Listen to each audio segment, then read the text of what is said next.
Super 6 హామీలతో గద్దెనెక్కిన చంద్రబాబు అన్ని వర్గాల ప్రజలను మోసగించారన్నారు మాజీ ఎమ్మెల్యే తెల్లం బాలరాజు. ఏలూరు జిల్లా పోలవరంలో బాబు షూరిటీ మోసం గ్యారంటీ కార్యక్రమాన్ని నిర్వహించారు.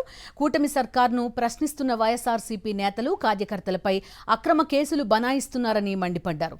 దాడులు, హత్యలతో భయభ్రాంతులకు గురిచేస్తున్నారని విమర్శించారు. కూటమికి ఓటేసినందుకు ప్రజలు బాధపడుతున్నారని, వచ్చే ఎన్నికల్లో చంద్రబాబుకు తగిన బుద్ధి చెప్తారన్నారు తెల్లం బాలరాజు.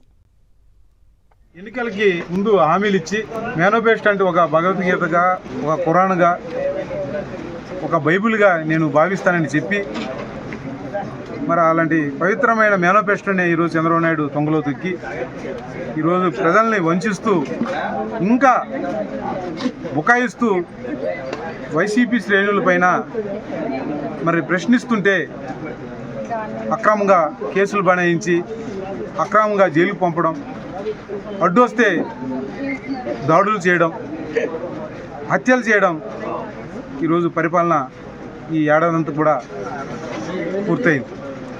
ఇలాంటి ప్రభుత్వము గెలిపించిన ప్రజలు కూడా ఈరోజు చంపలేసుకుంటున్నారు.